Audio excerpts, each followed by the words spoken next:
Hello everyone and welcome to begrepen.be. In this video we're going to talk about how to stay safe online. Specifically, we'll be discussing the risks of sexting with nude photos, what sextortion is and how to protect yourself from it. Be sure to keep watching.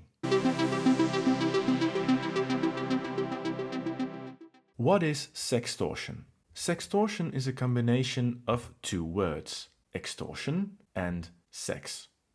So it basically means blackmail by means of sexual content. In practice, it mostly involves taking a revealing photo of yourself, typically a nude photo, and sending it to someone you trust. However, sometimes that person isn't trustworthy at all and will demand money for not spreading the picture to a wider audience. If you don't pay, they threaten to share the photo with others, like friends, classmates, teachers, or even your parents.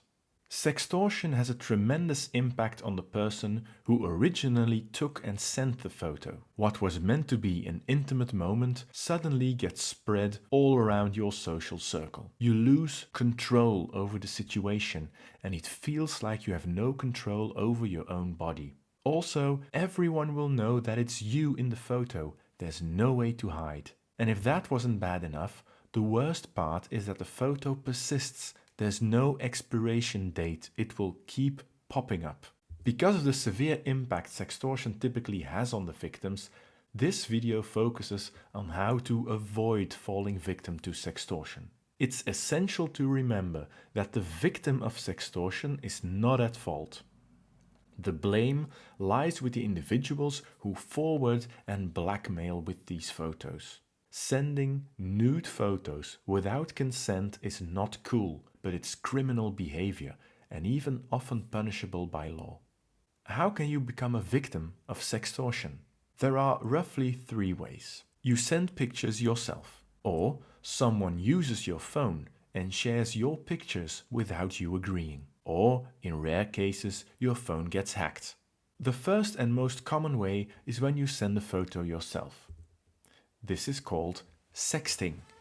Sexting is a combination of the words texting, sending messages, and sex. Sexting involves sending sexually suggestive messages and photos to one another, which is all fine when both parties consent.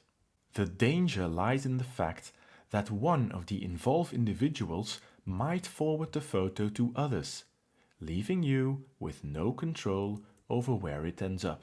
Every time a picture is sent, it is copied to another device with no way to retract it. Research has shown that if a picture has been shared online for over 8 hours, it is completely impossible to stop it from spreading any further.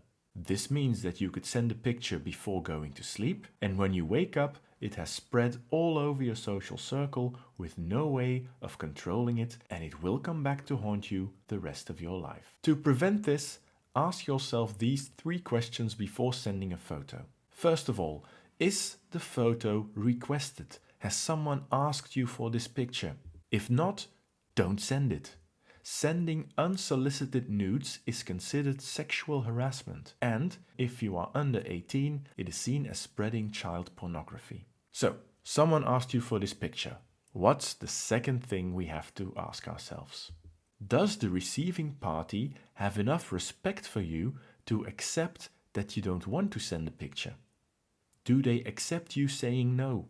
If they don't, if they start pressuring you, that is a very big red flag. Do not send pictures of yourself to people who don't respect you enough to accept you saying no. On the other hand, if they do accept you saying no, maybe you don't have to send the photo at all.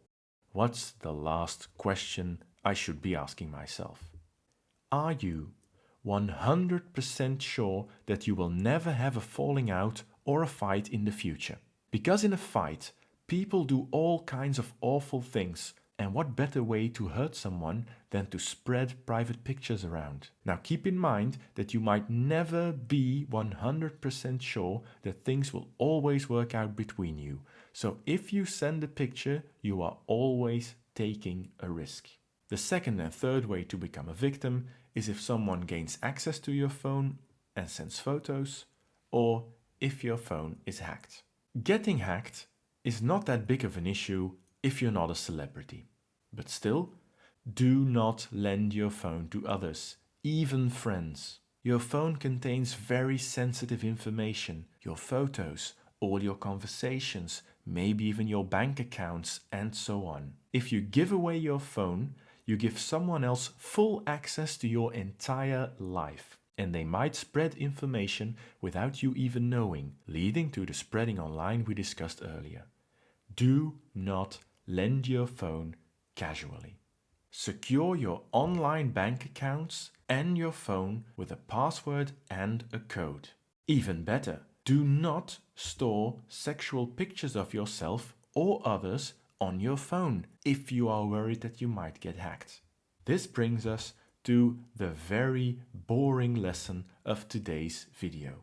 The simplest way not to fall victim to sextortion is not to send nude photos of yourself. And even worse, don't take nude photos of yourself. If there are no photos, there's nothing to send.